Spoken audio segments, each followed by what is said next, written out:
Si Cristel Fulgar ay may 2 dekada ng karanasan sa local entertainment industry, at kilala siya sa kanyang pakikilahok sa mga drama sa telebisyon at sa sketch comedy show na Go and Bulilit.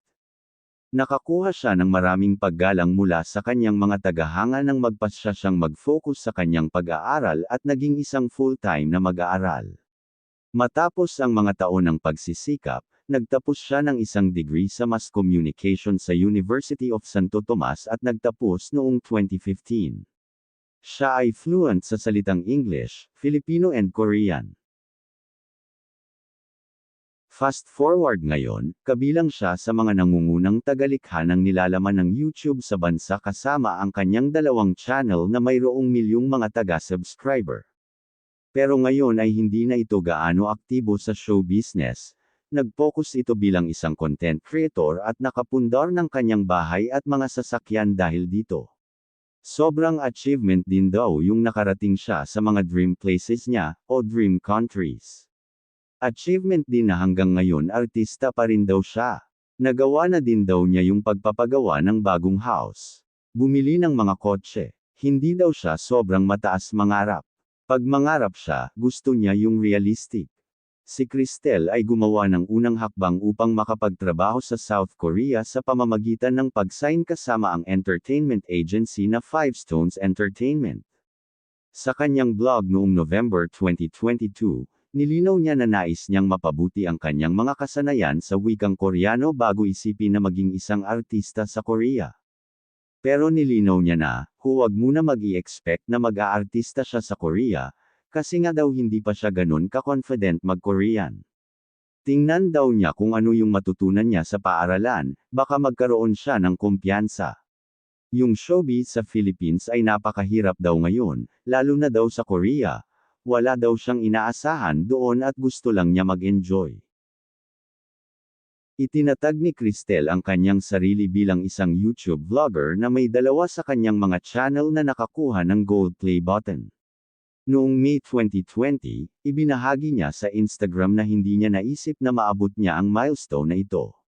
Bukod sa kanyang 2 mga channel sa YouTube, si Cristel ay may napakalaking followers sa social media kasama ang kanyang Facebook, Instagram, at TikTok account na may milyon-milyong mga taga-subscriber din.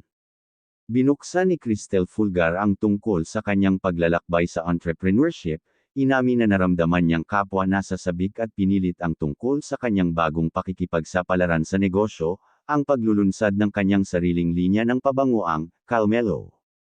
Ang Calmelo ay nagtatampok ng 2 mga signature scents, Carefree and Come Closer. Pinagsasama ng tatak ang pangalan niya sa mga salitang, calm, and mellow, bilang isang paraan ng pagmuni-muni ng kanyang matahimik at binubuo ng kalikasan. Ang 2 amoy ay sinasabing kumakatawan sa mga milestone sa kanyang buhay. Malapit na may mga nangungunang tala ng sparkling bergamot at pinong mga puting florals, sumisimbolo sa kanyang paglalakbay bilang isang artista at mga awit. Ang walang malasakit, na nakapagpapaalaala sa isang malulutong na simoy ng umaga, ay isinasama ang kanyang paglipat sa paglikha ng nilalaman. Sa pamamagitan ng kanyang mga kita bilang isang content creator, si Cristel ay nabili ang ilan sa kanyang mga pangarap na lupa at bahay at 2 sasakyan. Noong 2022, ang pagsisikap ni Cristel ay nagbunga, nang matapos ang kanyang bahay at siya ay lumipat sa kanyang bagong bahay na itinuturing niyang produkto ng kanyang tiyaga. Sa isang blog, binigyan ng sulyap ni Cristel ang kanyang bagong bahay na itinayo kasama ang mga taon ng pagsisikap na inilagay niya sa pagtatrabaho sa show business, pati na rin ang paggawa ng content para sa kanyang channel sa YouTube. Sa nasabing blog, ipinakita rin ni Cristel ang maraming pagbisita sa site ng konstruksyon hanggang sa wakas ay bumili siya ng mga kasangkapan para sa kanyang bagong tahanan, patunay na siya ay hands-on lahat sa buong proseso. Nais niyang magbigay ng inspirasyon sa ibang mga tao kabilang ang kanyang mga anak sa hinaharap upang mangarap at magsikap upang makamit kung ano ang nagawa niyang makamit ang kanyang sarili. Noong December, kumuha ulit si Cristel ng kanyang bagong kotse, isang Hyundai Kona. Ang presyo ng kotse, ayon sa Top Gear Philippines Buyer's Guide, ay nagsisimula sa 1.1 milyon pesos. Kailangan daw ulit niya ng bagong sasakyan, dahil sa mga coding. Napilitan kumuha nito kasi ang laki nung discount. Yung dati daw kasing ginagamit pang coding, kaya ngayon ay ginagamit na ng ate niya. Sinabi ni Cristel na hindi niya ibig sabihin na ipagmalaki ang tungkol sa kanyang bagong kotse o sa kanyang bagong bahay. Ngunit nais niyang pasalamatan ang kanyang mga manunood sa pagtulong sa kanya na makamit ang kanyang mga pangarap. Mahirap matukoy ang isang eksaktong net worth para kay Cristel, ngunit ang iba't ibang mga online na mapagkukunan ay nag-aalok ng mga pagtatansya para sa kanyang kita at potensyal na kinikita. Ang ilang mga mapagkukunan ay nagmumungkahi ng kanyang buwanang kinikita mula sa mga platform sa kanyang YouTube, Instagram at TikTok ay maaaring saklaw mula sa paligid ng $50,000 o 2.7 million pesos hanggang $73,000 o 4 million pesos habang ang iba ay nag-iisip tungkol sa eksaktong kinikita taon-taon mula sa mga platform.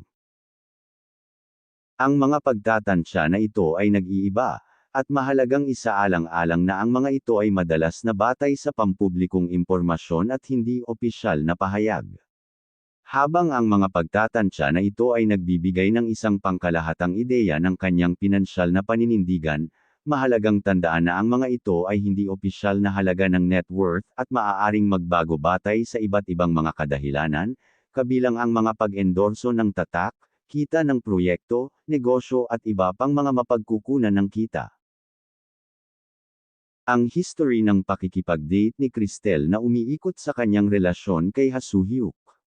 Opisyal silang nagsimulang makipag-date noong November 2024, matapos na mag-convert si Soo-hyuk sa Iglesia ni Cristo, relihiyon ni Cristel, na engaged sila noong February 2025 at ikinasal noong May 2025.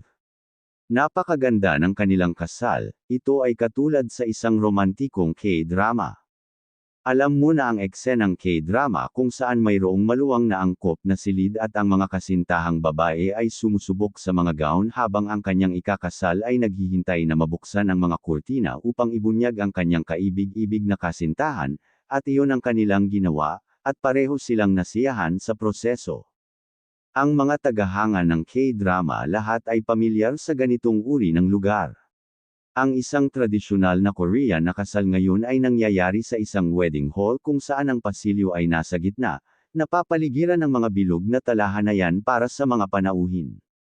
Ang kanilang lugar ng kasal na pinili ay sa Luna Mill sa South Korea, at mukhang mapangarapan ito ng mga bulaklak na nagliliwanag, nagpapalambot, at nagpapasaya sa marangyang espasyo. Inamin ni Cristel na nakaramdam siya noon ng pressure dahil ang kanyang batchmates ay married at may mga anak na kaya naging ready na rin siya magpakasal.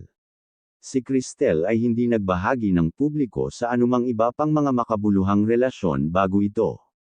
Ayon kay Cristel, nagkaroon naman ng magandang resulta ang ginawa niyang paghihintay at pagkakakilala kay Soo-hyuk. Siya ay patuloy na inaabot ang kanyang mga pangarap. Ang kanyang mga naabot ngayon ay bunga ng kanyang tiyaga at determination na maabot lahat ng mayroon siya ngayon. Para sa kanya ang kanyang buhay ay hindi pa nagtatapos dito.